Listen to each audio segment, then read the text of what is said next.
there was no proper implementation of reservations.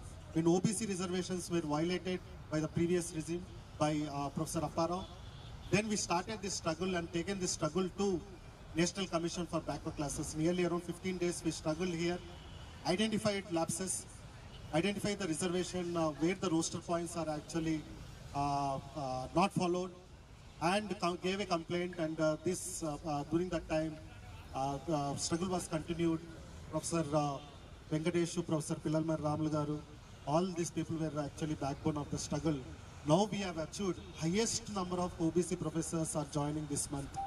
Around 40 OBC professors at a time they are joining because of NCBC's directives to the universities. Now they have identified where the roster points are violated. Today we are doing this caste census, satyagraha for caste census and social justice. Caste census because especially there are sections, especially from the RSS and BJP, they are actually against caste census, and they have mentioned around 2 to 3 issues against this caste census. One, they are saying that caste census will divide religion based on caste, and that will actually impact the Hindu religion. Two, it's very difficult, technically it's difficult for the government of India to actually conduct the caste census. Three, castes which are identified as OBCs in one state, they are SCs in another state, and STs in other states. So these are the problems and issues they are rising. Especially they are concentrating on ideologically that caste census will actually divide Hindu society based on the caste, and it will actually impact the Hindu religion. So our struggle is actually in the search of truth. What actually the truth is actually about caste census. One, Bihar model is already there. Two commissions for backward classes, 𝘀𝗂𝗽𝗍 Commission and Bundle Commission, relied on 1931 data, which is actually very old data, we can say, to provide the OBC reservation. That was not between 1881 to 1931. Every time, every decade, they have collected the data based on caste and tribes. That time, each and every caste was actually enumerated. But that time, there was no actually division of any of the caste, or there is a threat to Hinduism. There was a threat to Hinduism. So now, while taking this demand forward, especially in Bihar, they are conducted the caste census and provided reservations. Around 65% of reservation for SC, ST, OBC, and 10% for EWS sections. Even we can see there is no any kind of threat to religion, especially for the Hindu religion. So what we are actually saying is caste census will give exact data on socio-educational and economic backwardness of various castes, privileged and underprivileged castes, and actually provide a solution where we have to take the necessary steps in order to reduce the differences that is already existent between privileged and underprivileged sections of this society. This is actually remove a kind of differences within the caste groups, and actually help the Hinduism to actually spread the egalitarian and just notion within the religion.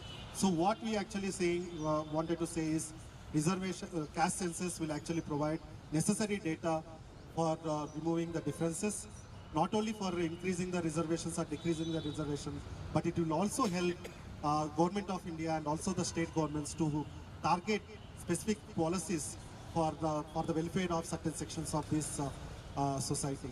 So that is the one major reply to the issue raised by RSS and other groups. Second thing, technically is viable. We can say we have a huge set of data available already there.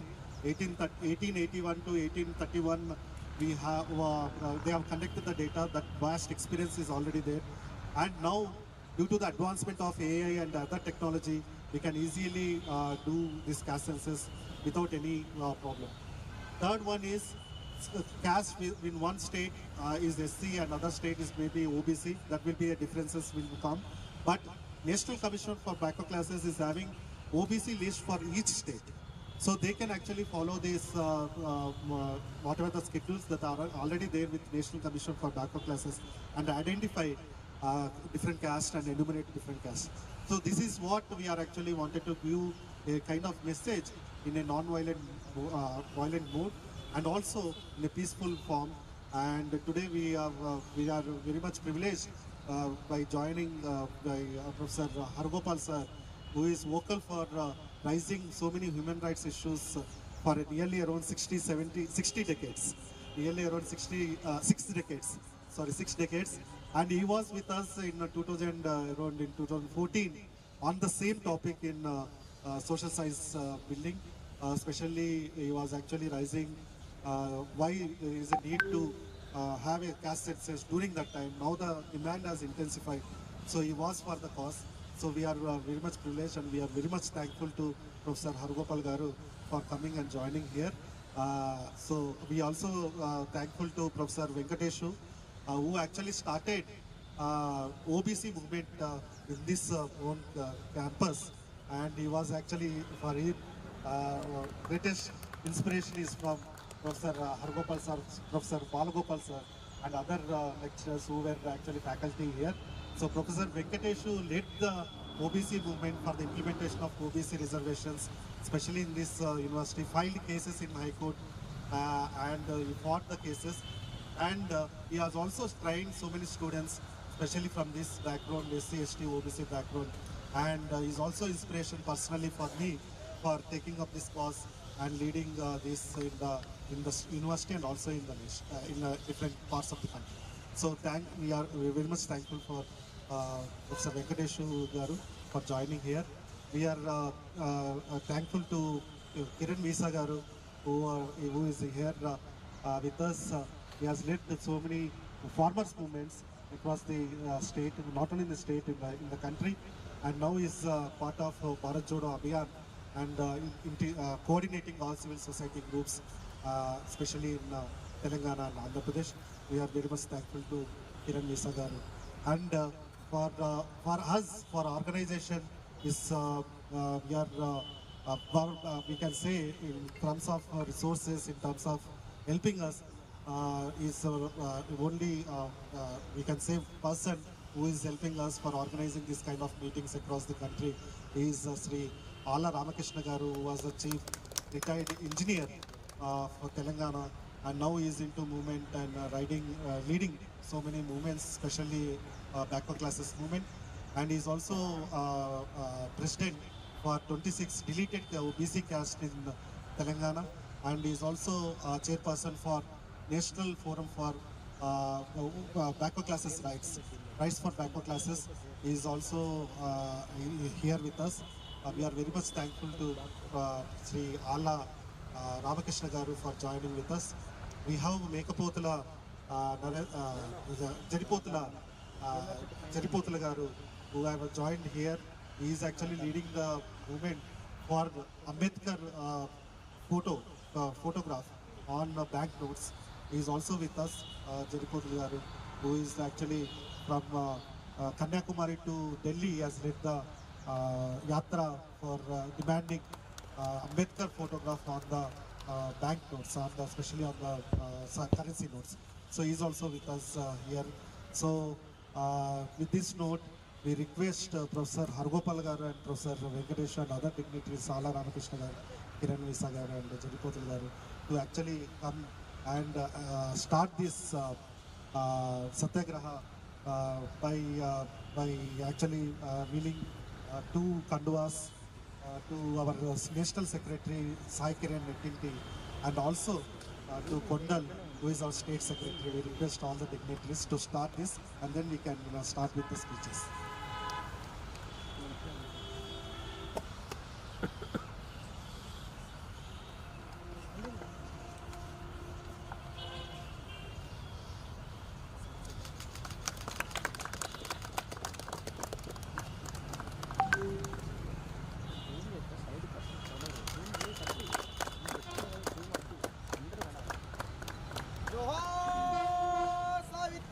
फूले जोहार जोहार जोहार doctor B.R. Ambedkar जोहार जोहार जोहार doctor B.R. Ambedkar जोहार जोहार जोहार doctor P.R. Ramaswamy जोहार जोहार जय जय जय जय जय भीम फुले अंबेडकर कांशीराम जय जय जय जय जय भीम फुले Ambedkar Kanshiram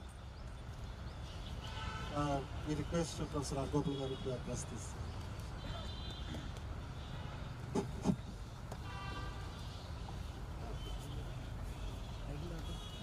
And friends, I have come here to express my solidarity with the struggle and communicate that we will be part of this struggle as a civil rights movement, and we have the Save Education Committee. Lakshminarayan is the organizing secretary, who is also a professor of economics in University of Hyderabad. Then we have Telangana People's Joint Action Committee, of which ~Vis is a member. All these organizations with which I am associated will join this struggle. And anyway, parliament elections are coming. So last state elections we have campaigned, and we have gone to different places. And now, because parliament elections are maybe 3-4 months, and this issue of census has to become a major issue in the coming elections. And we have to seek the popular mandate, and we have to see to it that people of India, particularly marginalized sections, they unite and demand the census. See, the whole question is that we entered into a post-truth society when we do not want to know the truth. I mean, I am so surprised that as if there is no caste, and why do you need a caste census? It will divide the society. All this argument which Kiran was saying, that these arguments are useless. Caste is a reality. Caste is there, and it has not gone. Last 75 years we have done nothing to remove the caste disparities, social, and bring social justice. On the other hand, the politics of this country have reinforced the caste system. And of 70 you have a strong, caste. Now, the Hindutva politics, see, they think that the Hindu or Hinduism is a homogeneous category. That's what they believe. All Hindus are one. Every Hindu is equal, and we all belong to this religion. And then, of course, they pit Muslims against us. But Hinduism, somebody, I think one of the American civil liberties came to a seminar in Karnataka, and he was asking me, he came to inaugurate a 3-day seminar for 25 crores rupees. They have spent 100 scholars from all over the world for debating the caste and the social justice and all that. He was asking me, what is the difference between religion and caste? I said, if you remove the caste, religion will collapse. Hindu religion stands on the caste system. If you remove caste, what is Hinduism? What is common among the Hindus? There is nothing common. Everybody has their own goddesses, their own god, their own food habit, their own identity. The basic question is that if we have to move towards social justice, no social justice can be realized without understanding the truth. The social reality, social truth. If you have to understand the social truth, caste is a reality. It's there. We would like to know that what is the population, the caste, each caste group. And as Kiran said, if you want to formulate a public policy, if you have to target, let's say, backward caste and improve their conditions or transform the society, how do you do that? How do you formulate a policy without data? Today, last 10 years under the BJP regime, the entire statistics have been completely destroyed. Now there are no statistics. And I think somebody wrote an article interestingly that I think it was very humorous article by Zainat in Hindu, that he said no statistics are needed because poverty has been eliminated in this country. Since poverty is eliminated, You used to have statistics because of poverty. When poverty has gone, where is the need for statistics? He wrote a satire. And he said unemployment, everybody is employed.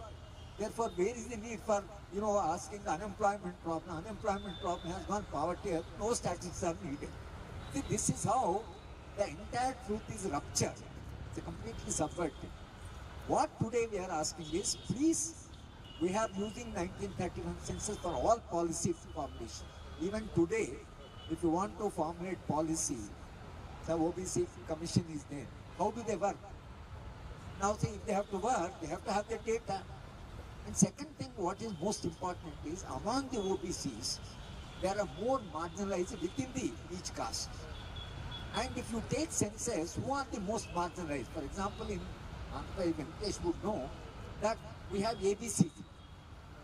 That ABCD is formed under socio-economic conditions that is fairly compared with the reality. Who is in the A category, who is in the B category, C category, D category. They have taken socio-economic scale and they have already, that's why in Andhra Pradesh, reservations are on ABCD, there is a roster system and all that. Now, if you do not have statistics, if you do not know what is the population, the only worry is Hindutva groups, which are dominated by the upper caste, particularly Brahmins. You can take RSS. I don't think OBC or any other person can ever become the RSS chief. RSS chiefs are all, Golwalkar, Hedeva, and all that. See, all of them are. Now they think that if people come to know that OBCs are, let's say, 60%, then they become more conscious. If this is our number, where is the justice? There is the employment or whether it is the opportunities for, where is the justice? Now they are worried because they talk Hindus. Who are these Hindus? Is there anything common among the Hindus?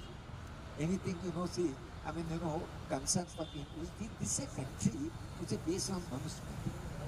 And Manusmriti has clearly said that who should do what. And he said that except these upper caste fellows, no education, no opportunity, no access.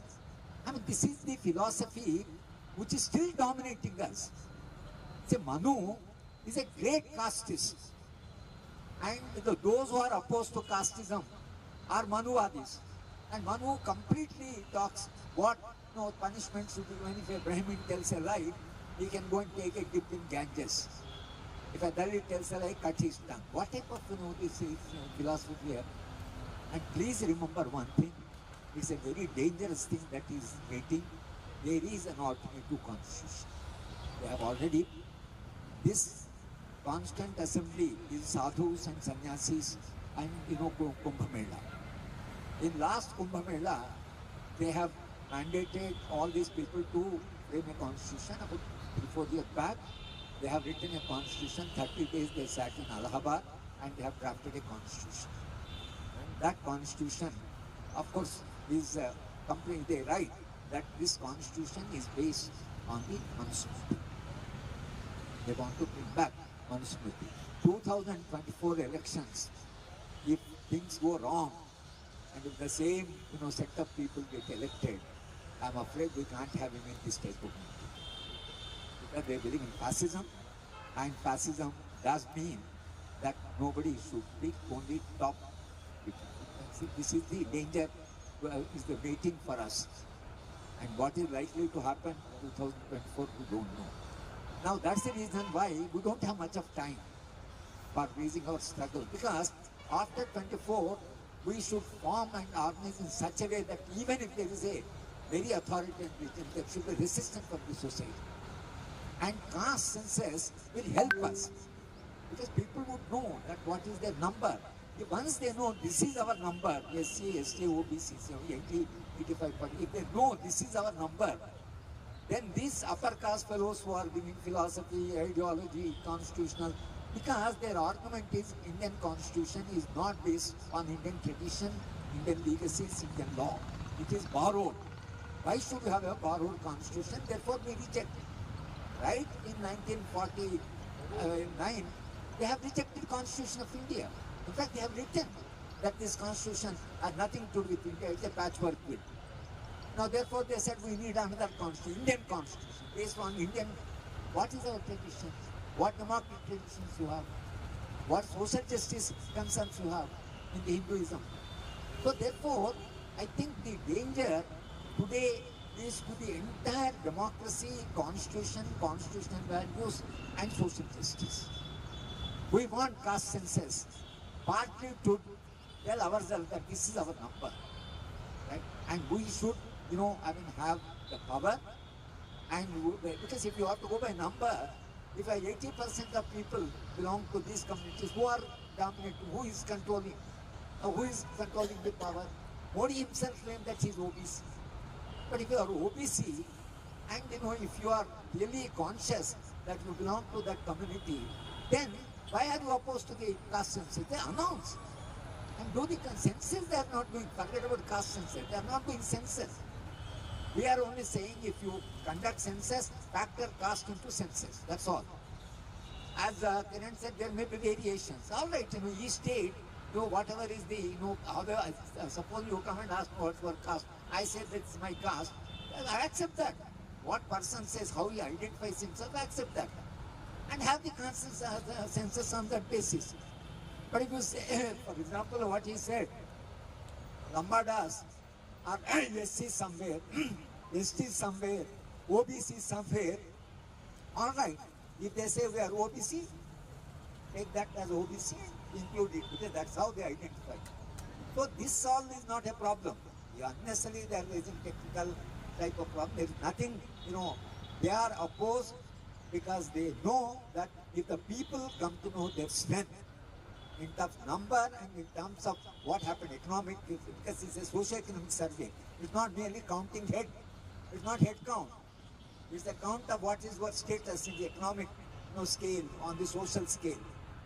And within the backward caste, if there are more marginalized sections, and certain sections are slightly better, that also you should know to target the public policy. I mean, if you want a public policy, you should know who are the more marginalized within that section. So social justice is possible only when you know what exactly is the ground reality. And you see, all opposition for the caste is by the upper caste. And all opposition is for those who are in power. And what is their fear? Their fear is they may lose privileges, they may lose power. The power may shift to the other sections of the society. And for fear of losing power, dominance, control, economic power, they are opposed to caste. We are for constitutional justice, we are for equality, we are for fraternity, we are for certain justice. All those who believe in social justice should support this caste. Because nobody who believes in social justice will oppose caste. Only those fellows who monopoly capitalists, those who have economic power, they are opposed. Those who have economic power, because if you do socio-economic, where is the wealth? Already we have calculation. Where is the wealth of this country? Who has the wealth of this country? Who has land? How many people are landless? How do you know? Unless you conduct census. So therefore, I personally feel that census is the beginning of understanding our strength, number one. Once we understand strength, we know how to organize, because Dr. Baba Sahib said, educate, organize, agitate. So we have to first educate, then we have to organize, then we have to educate. So this struggle today, this one-day call, which the OBC, All India students have given, is the beginning of a great struggle.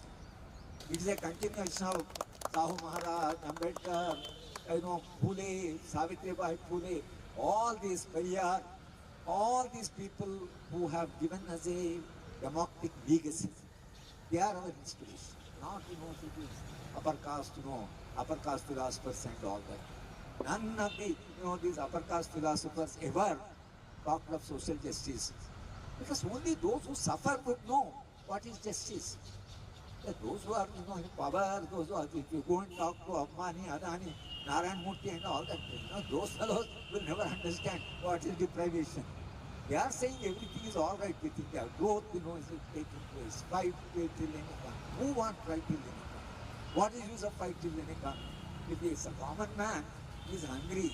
If he is not getting a job, people are unemployed. You are talking economy is growing for what? Suppose Indian economy becomes 10 trillion. So what? Once the economy is improving, conditions of the marginalized should improve. My parameter of development is what is the poverty level and what is the condition of poorest man. That poorest man, if he is getting all basic needs, living a decent life, then you can say poverty. And India has grown. Indian economy has grown. Growth of economy has nothing to do with justice.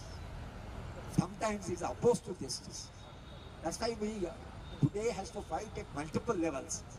But the first fight is to know our strength, numerical strength. Once we know our numerical strength, once we know what is our economic condition on the economic stage and where is the wealth of this country, I think this struggle will be a deep democratic struggle, democratization, humanization of the society, and we have to see that your generation, now you are much better informed, and your generation has to carry this struggle. Our generation, what we have done, we don't know. Whatever was possible, we have done. But your generation has a great struggle to carry. That struggle is to create a humane, democratic, participative, social harmony. In India, which is harmonious, participative, democratic, equal, free.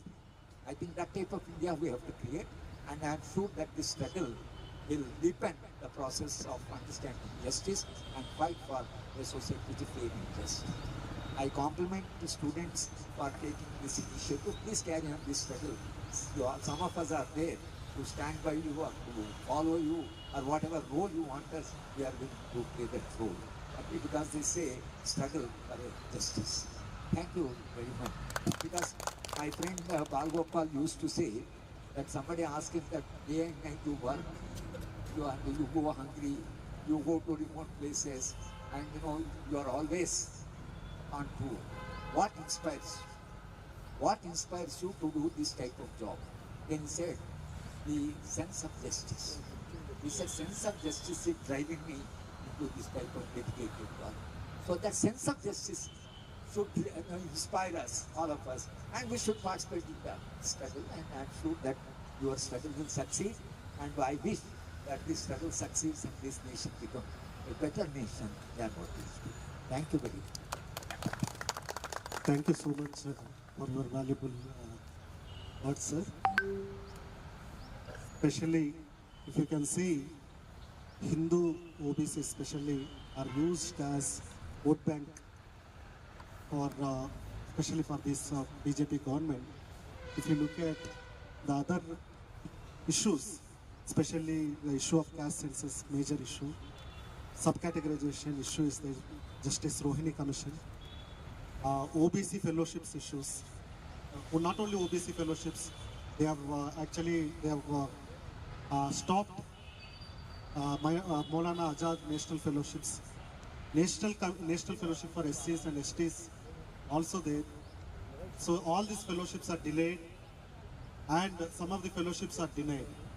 So this is also a major issue that is going on in this country.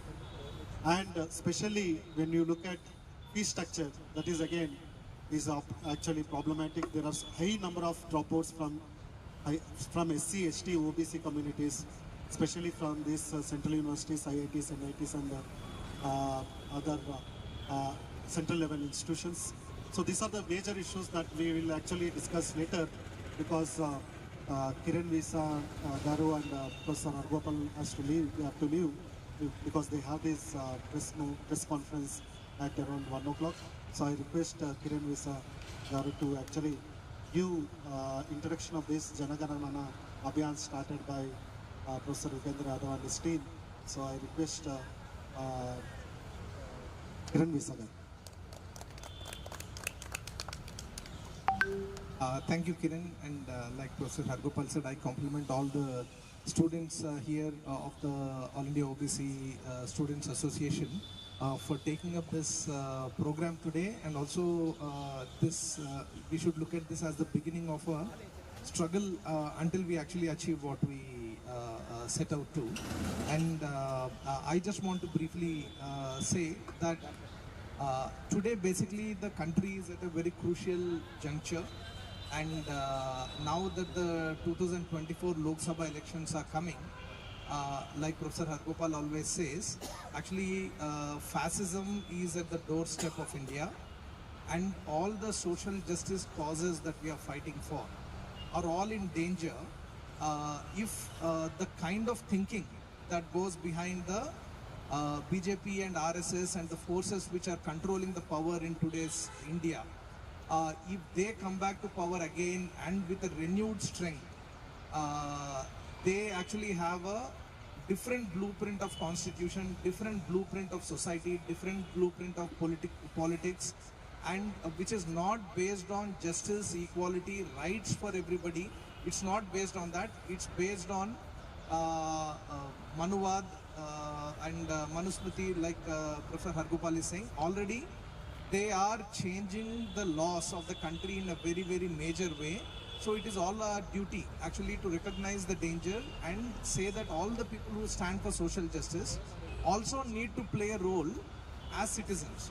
So I think basically like Ambedkar, like Periyar, like Phule and everybody have said, it is raising the consciousness of the communities, of the people, which is actually the important task. So if we are conscious as citizens, if our primary consciousness is that we are Indian citizens, we need to stand for something, we behave in a certain way. What the BJP RSS forces want to do is change our consciousness into consciousness as Hindus. So now this whole Ram Mandir thing is going on. Basically their game is that they want everybody, including OBCs, including SCs, including all kinds of communities which have faced deep social injustice, also to become conscious as Hindus, not as conscious as Indian citizens, not consciousness as marginalized communities. They want to raise their consciousness as Hindus. So this is the game that we need to understand, and we need to say that we want to actually raise the consciousness of everybody in the country as citizens, raise the consciousness of all the marginalized communities about the injustices that they are facing, and based on that build our social action and political action. So this Janaganamana Abhiyan is actually a step in that direction. It is an appeal to all citizens who want to think as Indian citizens, who want to be conscious as Indian citizens, who want to say that we stand for the Indian Constitution, who want to see an India where there is equality, there is social harmony, there is equality between all categories of citizens and religions and communities and castes, and there is fundamental freedoms which are and rights which are guaranteed by the Constitution. We want to preserve all these things in the country. We are very concerned about the hate politics that is going on in the country. All citizens who agree with these basic principles, we are saying that they should come and participate in this campaign, because we are the silent majority. We are the silent majority, people who think like us, but we also need to get organized. So this is one small attempt in that direction. So there is a missed call campaign that is being launched. Anybody who agrees with these basic principles. See, you may be a Hindu, you may be a practicing Hindu, you may be a practicing person of any other religion or non-practicing. But if you agree with these basic principles, you give a missed call to this number, and then you can connect with other like-minded people. So my contention is that lot of the people who are now getting excited about either the Ram Mandir or getting their Akshintalu in their apartment complex and so on, they are all not fundamentally believing in the communal politics of BJP. Some of them may be, but most of them, if you put this question, that do you believe in equality, do you want various religions and castes and communities to live in harmony, do you want equal rights for everybody, many of them will say yes. So we need to gather that kind of consciousness and strength and become, get that collective together. So that is the purpose of this Janaganamana Abhiyan. I think Kiran will share more details. We are launching this campaign in Telangana. It's already been launched in many other states. Today we are launching it in Telangana, and I hope that all of us also participate in these kind of campaigns which actually try to bring people together rather than divide them. Thank you.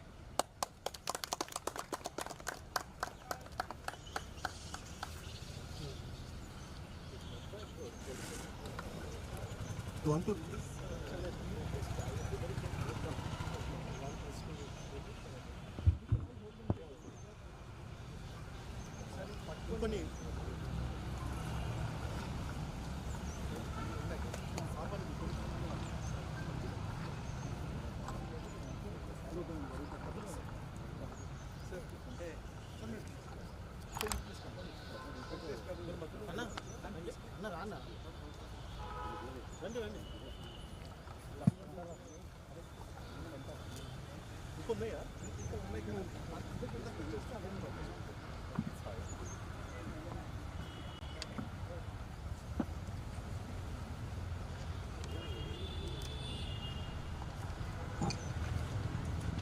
So this is the Janagana Abhiyan 9587040998. That is the phone number to which anybody can give a missed call. Anybody who believes in these principles, give a missed call, and we will find a way of connecting all of you through social media, through other physical events that are happening, and so on, so that we can show that actually people who are believing in these principles is actually the silent majority in the country. So that is the appeal of this campaign. We request everyone to serve for the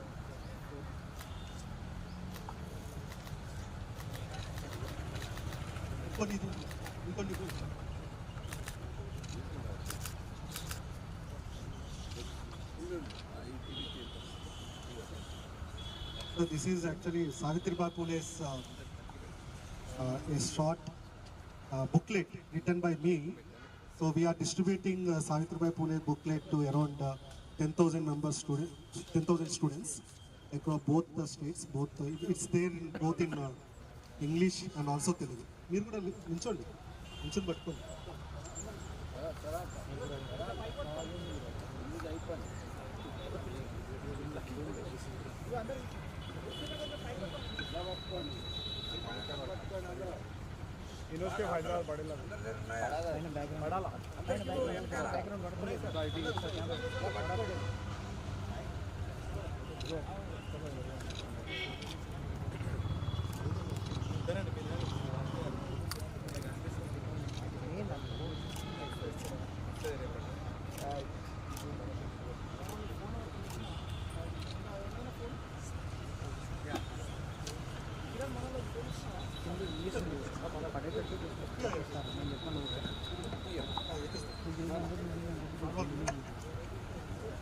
ఎక్కువసేపు ఉంచారు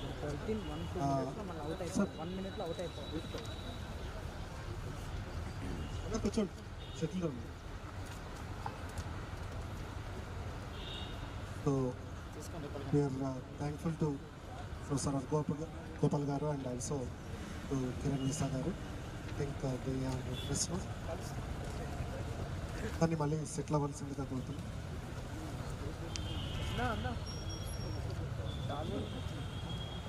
కిరణ్ అన్న షాల్వాలు ఉన్నాయి కప్పేసి sir ఒక్క నిమిషం sir shawl ఒక్క నిమిషం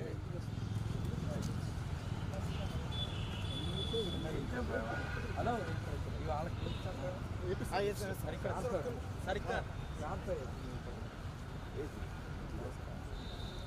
sir ఇట్లా sir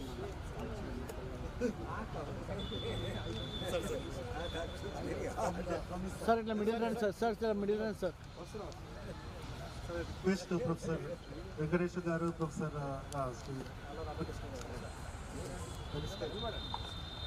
Haragopal గారు, ప్రొఫెసర్ హరగోపాల్ గారు.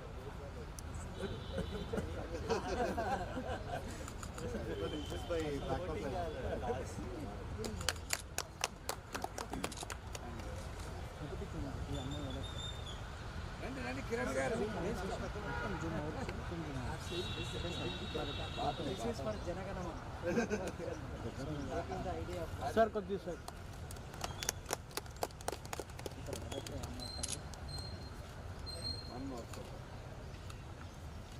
అట్లా నేను చెప్పి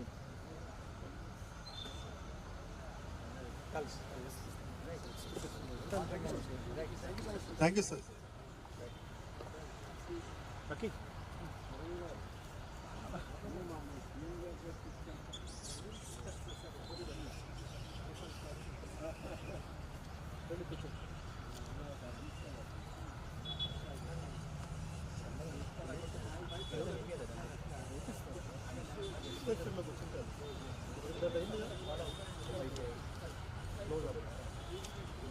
check.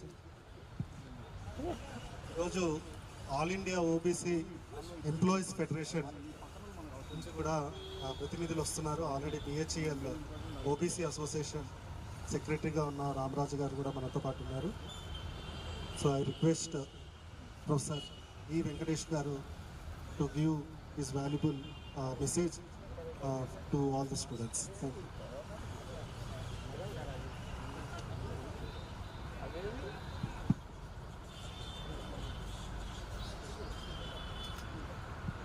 First of all, I must appreciate and congratulate All India OBC Students Association for taking this bold and courageous initiation to launch the Satyagraha for the OBC census in the country. In fact, All India OBC Students Association has been struggling for its most democratic and legitimate rights for the last few years, including the most serious period of the corona. At the time of corona, here itself in front of the university gate, for a number of days, the students has initiated with a number of charter of demands. In fact, during the corona period itself, the All India OBC Students Association has demanded for the OBC Vice Chancellor to University of Hyderabad. And in fact, that demand was achieved. So that is the one important achievement of the Students Association. Therefore, they deserved full-fledged appreciation. They also actively participated in All India Medical Sciences quota for the OBCs. That is also achieved. They are also forcing the University Grants Commission, the Ministry of Education to increase the number of OBC students fellowships. In that also they have achieved. Then if we can enumerate the list out the achievements of the OBC, All India OBC Students Association, in fact, within short span of period, with limited manpower and resources, their achievement is much higher than, because of whatever they achieve, it is being applicable for the entire country, from Kashmir to Kanyakumari and Gujarat to northeastern part of the country. So therefore, this Students Association might be, in terms of the strength, looks apparently quite limited, but whatever the outcome that it has been achieving, it is quite very remarkable, and it is for the entire country of this country. So now they have taken, it is not just only the university level, students community level issues, but now they have taken an important issue which is related to the entire country, or more than 70 crores population of this country, and then while realizing that in this country there has been a serious problem of 76 years of independence, that serious problem is the democratic deficiency. In this country there has been a democratic deficiency. So now the All India OBC Students Association, I think, is not looking the OBC census from the point of view of just merely the reservations, and then employment, and then etc. But it is something related to the fundamental aspect of the Indian democracy itself. So it is a larger issue, restoring of the democracy, strengthening of the democracy, consolidating of this democracy, sustenance of the democracy, continuation of the democracy. That was the philosophy behind this agitation. So why the now there is a clear-cut ideological differentiation. When the question of OBC census has been emerging, now there has been a clear-cut demarcation in the country. One is that the Congress party and then the political parties which are being led by the social justice forces have been strongly demanding for the OBC enumeration. States like Bihar has already did it. But for the, as a counter argument to the rising demand of the OBC enumeration, the Bharatiya Janata Party has come out with a theory called dividing of the Indian society. That is a theory that has been coming up. Yes, there isn't any dispute with the Bharatiya Janata Party's stand because of during the time of Mandal Commission they have taken an anti-Mandal stand. Now they have taken a anti-OBC enumeration stand, so that they have come up with the theory. Dividing of the Indian society theory they have come up. That is their political stand, it's okay, fine.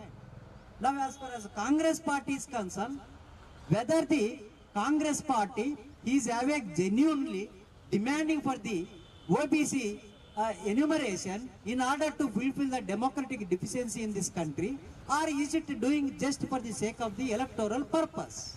Is it for the right, creating a vote bank? Because the Congress party today is one of the weakest party today in this country. It is because of the people like Yogendra Yadav has taken one of the important radical demand for the enumeration of the OBCs. Now the Congress party has been asserting, but the Congress party in recent times after recent elections, I don't know whether really it has been committed or not, that one must think seriously, because now another counter argument has been coming from the Congress party that because we have taken up the issue of the Janagana, the OBC enumeration, and there is no response either in Telangana or in Chhattisgarh, Madhya Pradesh, Rajasthan and other parts of the country, because they could not secure the required percentage of the vote bank to form the government. But how do you expect the Congress party? See, only the two instances that you have taken up seriously as far as OBCs are concerned. One is Rahul Gandhi raising in the parliament about the number of secretaries in the present union cabinet. Second is the present ongoing demand of the OBC enumeration. But retrospectively, when you look at right from Jawaharlal Nehru to Manmohan Singh, what the Congress party did for the other backward classes is a very problematic one. So therefore, Congress party retrospectively must look at what they did, whether you have commitment with all the commitment or not. So therefore, I am not here to highlight the Congress stand of the OBC enumeration. I am here to specifically, categorically, to highlight I am here to support the raising aspiration across the country from the in an organic manner from the other backward classes. And the second thing is that I am here to support outrightly whatever the ruling political parties will say, criticize, or whatever they will speak about me. I am here to support what Nitish Kumar, what Tejasvi Yadav did in Bihar. Because the Nitish Kumar and Tejasvi Yadav, they are not doing it from the vote bank point of view. They have realized that there has been a democratic deficit in this country. Therefore, with all the commitment, dedication, Nitish Kumar and Tejasvi Yadav, they have been doing it. So that cause I am supporting. That I have been supporting. If Congress party really it is having a genuine demand for the fulfilling of the aspirations of the other backward classes, the Congress party must have been worked for the empowerment of the backward classes, at least in the recent Telangana elections. Before the elections, Congress party has defeated at least for 3 times the other backward classes. One is that the Congress party never announced any backward classes in the first list of its releasing. So that was the first defeat of the OBCs by the Congress party in recent Telangana elections. Even the people like 𝘀𝘂𝗽𝗍 Gowd name was not there in the first list. Second one is second instance of the Congress party that defeated the OBCs in recent Telangana elections is some of the OBC leaders of the Congress party led a delegation to meet AICC. But AICC could not allow the OBC leaders to meet because they had a genuine demand of each of the parliamentary constituency. At least 3 MLA seats must be reserved for the OBCs. But AICC could not permit the OBC leaders to meet him. Whereas when the Kammas started agitation in Telangana, then immediately AICC called them and given the appointment for them, for the dominant caste. So that is the second instance.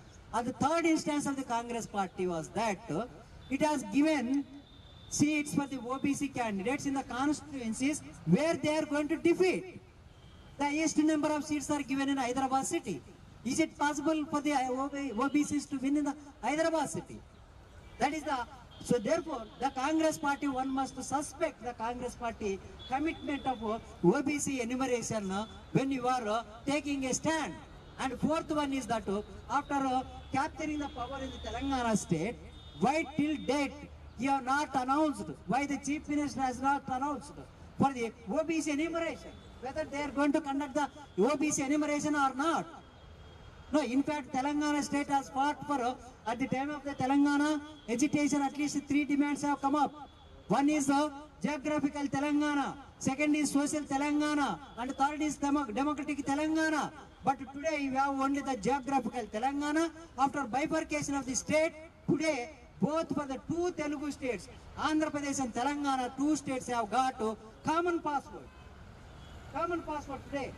So common password is a REDDY for the 2 states. But what about the 1,400 students who have sacrificed their life? Highest number of the, among the 1,400 students, they are all from the backward classes. But where is the representation for the today's cabinet? So therefore, you must be careful. Bharatiya Janata Party opposing of the OBC enumeration, it is clear.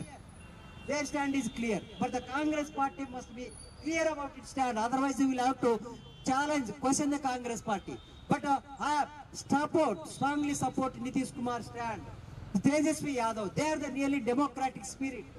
Because in this country, they have realized there has been a democratic deficit in this country at various stages. One is that there has been a disproportionate representation for the other backward classes. When you look at the statistical data that has been available since the 1950s first general elections in this country to recent assembly elections and the parliament elections likely to take place in 2024, it is obviously it is going to be the upper caste and dominant caste who are going to grab the quota of the other backward classes. So that is the one thing that Nitish Kumar and Tejasvi has realized, that there has been a disproportionate representation in this country during the last 76 years of democracy. The second is that it was the post-independent democracy within the dominant communities. It has been patronizing, encouraging the dynastic democracy. The dynastic democracy. Once father is died, son is coming. If not son, again the daughter is coming. Being the 56% of the voters of this country, do you think that these people are not eligible for the democratic politics and electoral politics? You are encouraging your 76 years of electoral democracy that has been encouraging, patronizing the dominant caste electoral politics, the family democracy, the dynastic democracy, and it is the dominant communities. They have made elections as the costliest affair. Elections as the costliest affair. The Lok Sabha has come out. In the recently held Telangana elections, 10,000 crores have been spent for the elections. This is all by this, the dominant communities. They have gathered this money through the real estate, the transport, telecommunication, the contracts, the RAC, the business, and then whatnot. From whatever the new avenue is coming up, that is being grabbed, whereas the poorest of the poor people are being given only the 6 guarantees. Your gas, your pension, but not to the political power.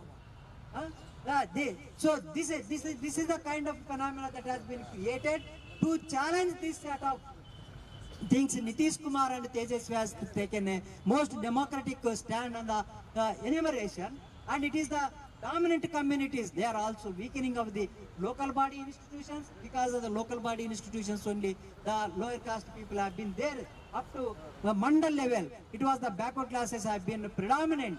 So therefore, these institutions are being weakened. and subsequently you have been following the very incrementalistic policies. These policies are only to make them as a loyal vote bank rather than empowering of the lower caste vote bank. But today, in the spirit of the demand for the OBC enumeration, is for the demand-driven public policy. It is for the democratic representation. It is to challenge disproportionate representation. See, in fact, out of 65 MLAs of the Congress party, in the Congress party only 7 are OBCs. And in the present, the Telangana Assembly has produced the lowest number of OBC MLAs. So that is the thing you must all realize.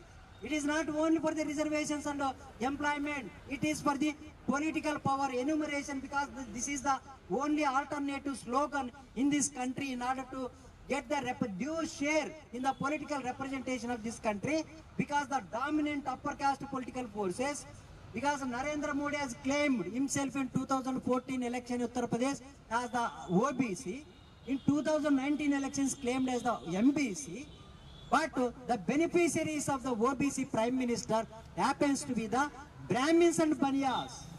This is a known fact today. This is a known fact. So therefore, in order to even to demand Narendra Modi to listen to the OBC demand, so this Satyagraha send a message to the Honorable Prime Minister of this country to realize that Modi ji, being a OBC Prime Minister, you must understand the plight of the OBCs, the poverty-ridden condition of the OBCs. Today the OBCs are the lowest in terms of education, lowest in terms of health indicators, the lowest in all the human and social development indicators. Therefore, you must realize this message, must send the message to the entire country. So this Satyagraha, it should not confine only to the University of Hyderabad. Though in fact, because of due to the social media, probably it will be reaching the nook and corner of this country. But you need the solidarity.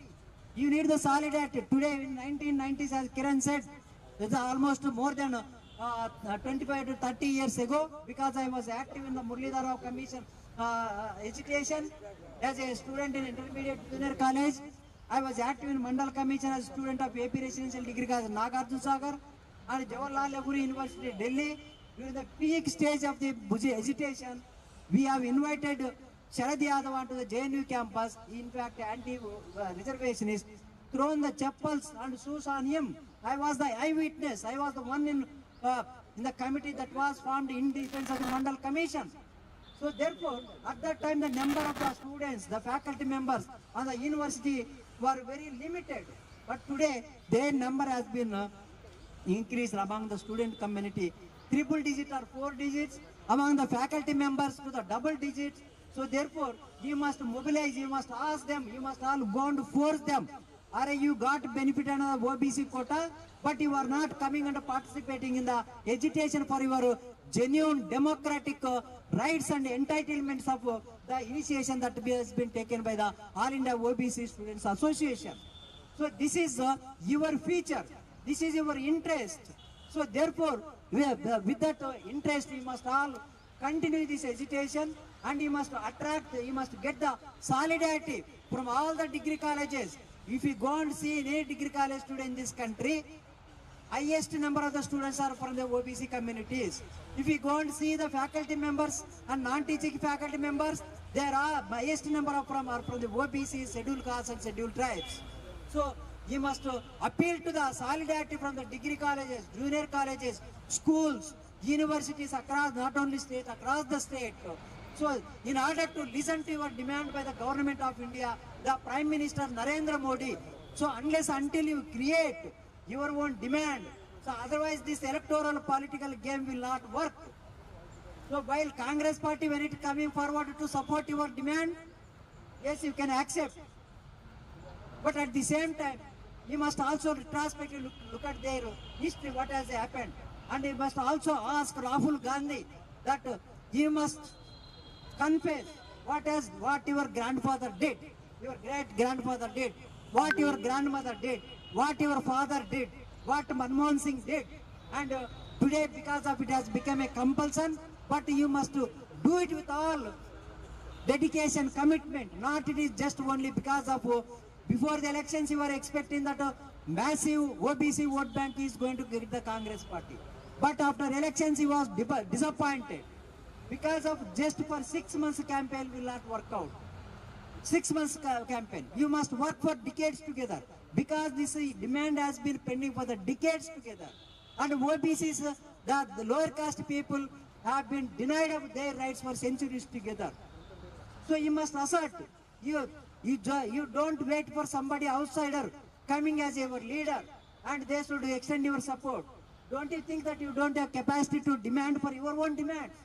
You are now educated, you have the energy, you are the